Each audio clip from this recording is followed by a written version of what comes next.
गुड़ नड़िया दीपाली पुणी गुआ घिଅ बरसक पाई सबू देउअछि नियम आजि ठारू महामाई व्रत कर जाई अभाव होइब जेबे आसिब मोठाई पूर्वरु थिली मुनि तो परि दरिद्र महामाई व्रत करी बढ़िला संपद धन जन गोपलक्ष्मी अछि घरे पुरी आजि सुधा महामाई व्रत करी एक मन एक ध्याने कले निव्रत धन धन परिपूर्ण होइब निश्चित शनिवार मंगली राधा कले व्रत बरसक मरे धन बढ़िला बहुत सकल मनोकामना होइला पूरण सुख सन्धे घरे कटी गला सबु दिन परिहास करी जेहु कहिब बहुत धनी होइथिले तार संपद बचुत आंटु कुड़ा होई सदा सर्वदा रहिब भिक मागिबाकु गले ताकु के न देब अल्प आयु रोगिणी होई से मरिब औषध खाइले भल कदापि रहिब बंचिथिबा बेले ताकु हेब दुष्यहीन हाथ गोड़ अचल रे पाइब कषण स्नान नित्य कर्म करि पारिबनी शयन कले ताहाकु निद होइबनी एहिपरि महामाई देबे ताकु दण्ड केही बल पाइबेनी कहिबे पाषाण्ड निजर धनर लक्ष्मी विरक्त होइब मरिगले भल हेबी बोली भाबुथिब महामारी व्रत जदि न करिब नाही केही कले परिहास करिब कि पाई आउ एक कथा हेबे कहुअछि सुन संभव निसंभव होइछि घटना दीनबन्धु नामे थिला एक महावती रहिथिला ताकर अटला सम्पत्ति संतान कहिले तार एकमात्र झियो पिंडको कारण पाई नथिला ता पुओ घरे थिला बेले झियो बढैछि सुखरे बापा मा छोड़ा काहु खातिरी न करे जे किछि कहिब तार मुहरे जवाब देउथिला काहाकु से संकट नथिब अलियरे बढी से होइथिला गेल्हा काहिकी ना बापा मार कोई रहिला निकट गाँव देखी भल भर घर विवाह देले कराई बहु आडंबर भोजी भात पिठापଣା गाँ घर गुर केते खाई पी गले ताहा असुहार संगर घरे रहिब झियो जाई शाशु घरे बोली बापा मा सदा भाबंती मनरे एठारे गोटिए कथा कहुअछि सुन से झियो किपरि हेला कहुछि बखाण बापा घरे थिला बेले बड़ गेल्हा होई किए जदि किछि कहे मोटे सुने नाही जहा तार इच्छा ताहा परिवर्ती हेमु डाकिले से सुने नाही कहे डाकु खाऊ एही परि अमानिया होई रहिथिला महामारी व्रत कले शेषाई रहिला व्रत करुअछन्ति सिना भक्ति भाव नेई ता मधरे केही हेले पाठ पढि नाही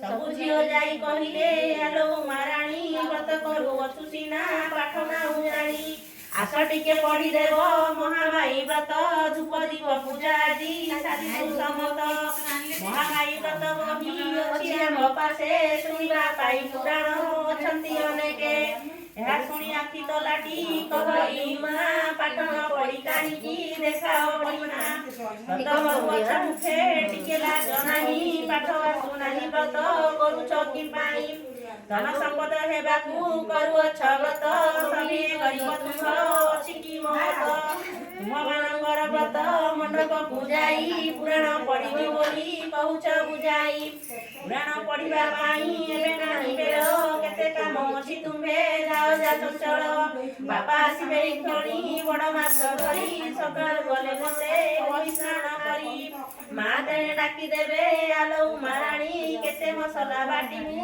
ମୁଁ ନବାରେ ଜାଣି ଯାଅ ଶୀଘ୍ର ଏହି ଘରୁ ଦେବି କବାଟ ଆଉ ମୋ ସାଙ୍ଗରେ ଏତେ ନୁହ ପଟ ପଟ ସମସ୍ତଙ୍କୁ କହି ଘରେ କବାଟ ଖୋଲିଲା ତମ ତମ ହୋଇ ବାରି ଘର ଚାଲିଗଲା ସେଇଦିନ ମହାମାଇ ରୋଷ ଥିଲେ ବହି ରହ ସମୟ ଆସିଲେ ଭାଙ୍ଗିବି ବଢାଇ ଉମା ବାପା ମାଙ୍କର ବହୁତ ଭକତି ମହାମାଇ ବ୍ରତ କରି ହୋଇଛି ସମ୍ପତ୍ତି ତେଣୁ ତାକୁ ବାପ ଘରେ କଷଣ ନ ଦେଲେ ଯେତେବେଳେ ଶାଶୁ ଘର ଯିବାର ଜାଣିଲେ ଉମାର ଶାଶୁ ଘରକୁ ମହାମାଇ ଯାଇ ଧନ ସମ୍ପଦ ତାହାର ସୁତ କଲେ ରହି ଦେଖୁ ଦେଖୁ ଆସ୍ତେ ଆସ୍ତେ ଗରିବ ହୋଇଲେ ଖାଇବାକୁ ଦୁଇ ଓଳି ମୁଠେ ନ ପାଇଲେ ଶାଶୁ କହେ ଅଲକ୍ଷଣୀ ମୋ ଘରକୁ ଆସି ସକଳ ଧନ ସମ୍ପଦ ଦେଲୁ ତୁଇ ଗ୍ରାସୀ ଦୁଧ ଦହି ଘିଅ ସରେ ଘର ପୁରିଥିଲା ତୁ ରାକ୍ଷସୀ ଆସି ମୋର ସ୍ୱର ଶୂନ୍ୟ ହେଲା।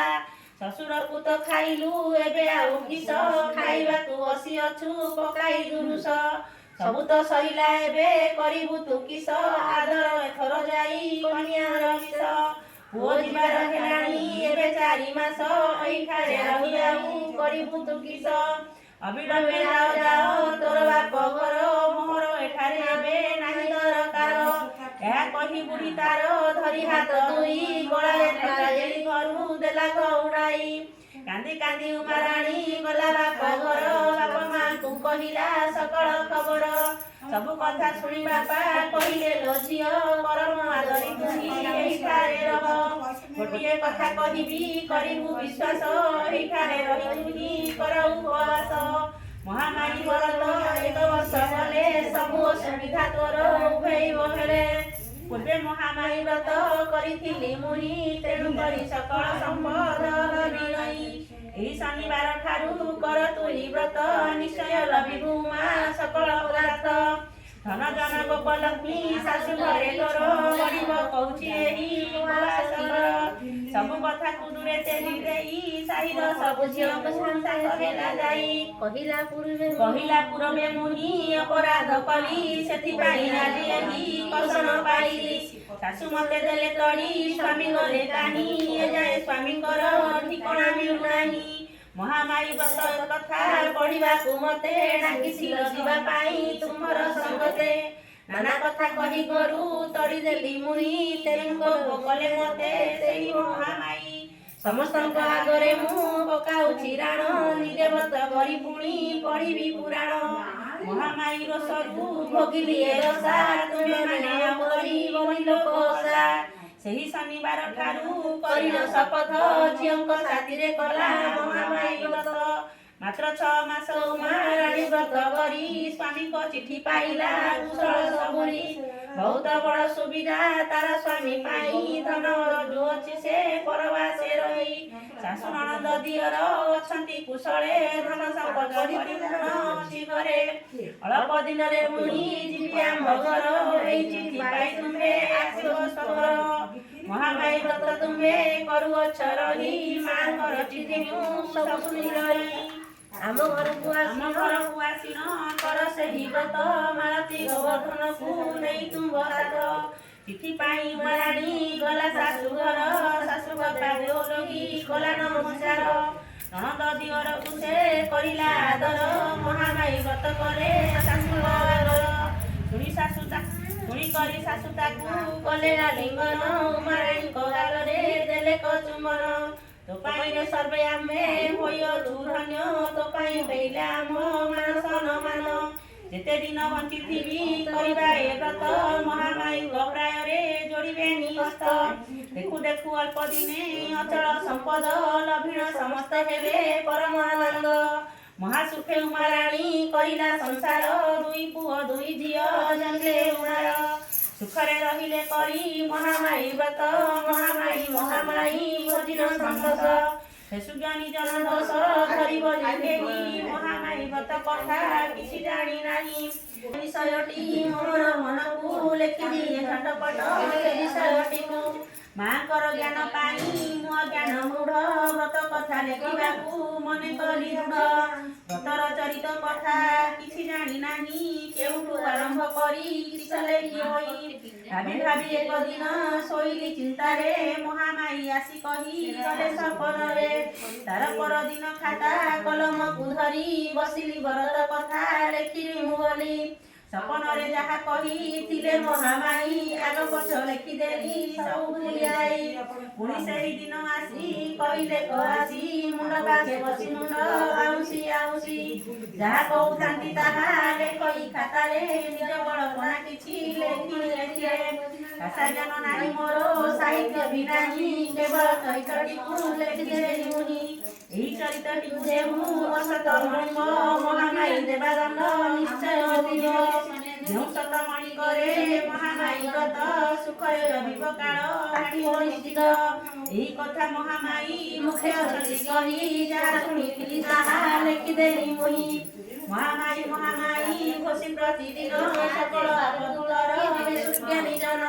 ଲକ୍ଷ୍ମୀ ରୂପେ ମହାମାୟୀ ଦେବେ ବହୁ ଧନ ସରସ୍ୱତୀ ରୂପେ କରିବେ ବିଦ୍ୟାଦାନ ଅନ୍ନପୂର୍ଣ୍ଣା ରୂପେ ମା ଦେବେ ବସ୍ତ୍ର ଅନ୍ନ ପାର୍ବତୀ ରୂପରେ ଦେବେ ମହାଯୋଗ ଜ୍ଞାନ ହୃଦୟରେ କହିବେ ତୁମକୁ ବଳଶାଳୀ କାଳି ରୂପ ନେଇ ମାତା ଦେବେ ଦୁଷ୍ଟ ଗାଳି ବିଶ୍ୱାସ କରି ଯେଉଁ ବ୍ରତ କରିବ ଅଳପ ଦିନରେ ମନ ସ୍ଥାନାପୂର୍ଣ୍ଣ ହେବ ଜୟ ଜୟ ଜୟ ମା ଗୋ ସଙ୍କଟ ତାରିଣୀ ସଙ୍କଟ ବେଳରେ ସାହା ହେଉ ମନ ଜାଳି ଜୟ ଜୟ ଜୟ ମା ଗୋ ବିପଦ ଭଞ୍ଜନୀ ଜୟ ଜୟ ଜୟ ମା ଗୋ ଜୟ କାତ୍ୟାୟିନୀ ଜୟ ଜୟ ଜୟ ମା ଗୋ ତୁ ସିଂହ ବାହିନୀ ଜୟ ଜୟ ଜୟ ମା ଗୋ ଶେଖର ବାସାଣୀ ଜୟ ଜୟ ଜୟ ମା ଗୋ ଶିବ ପାଟରାଣୀ ଜୟ ଜୟ ଜୟ ମା ଗୋ ଦୁଷ୍ଟ ବିନାଶିନୀ ଜୟ ଜୟ ଜୟ ମା ଗୋ ଜଗତ ଜନନୀ ଜୟ ଜୟ ଜୟ ମା ଗୋ ମହିଷା ମନ୍ଦିନୀ ଜୟ ଜୟ ଜୟ ମା ଗୋ ବିଘ୍ନ ବିନାଶିନୀ ଜୟ ଜୟ ଜୟ ମା ଗୋ ତୁ ସିଂହ ବାହିନୀ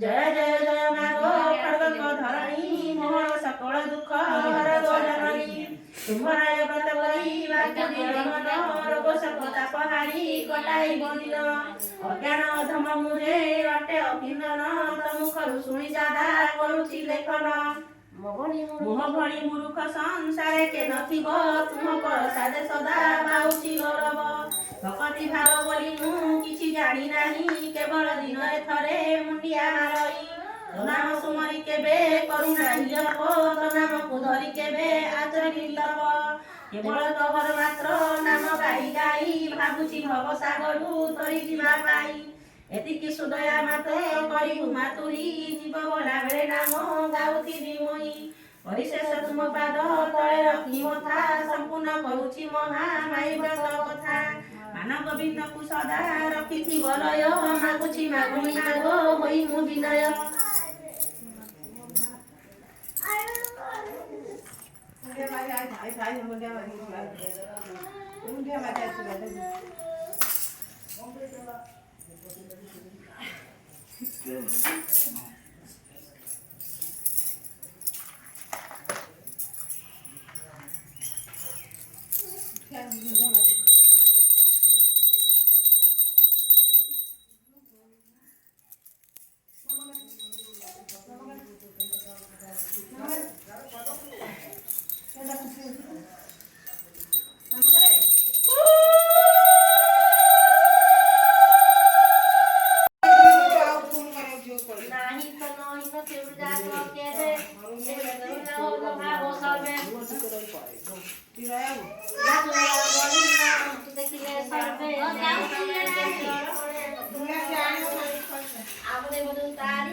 ତାକୁ ରାତିରେ ଫୋନ କରି ପଇସା ଆସିଲି ତ ମୋର ଗୋଟେ କାମ କରିବ ଆମ୍ବ ଡାଳି ଆମ୍ବ କାଲି ସକାଳୁ ନେଇଯିବ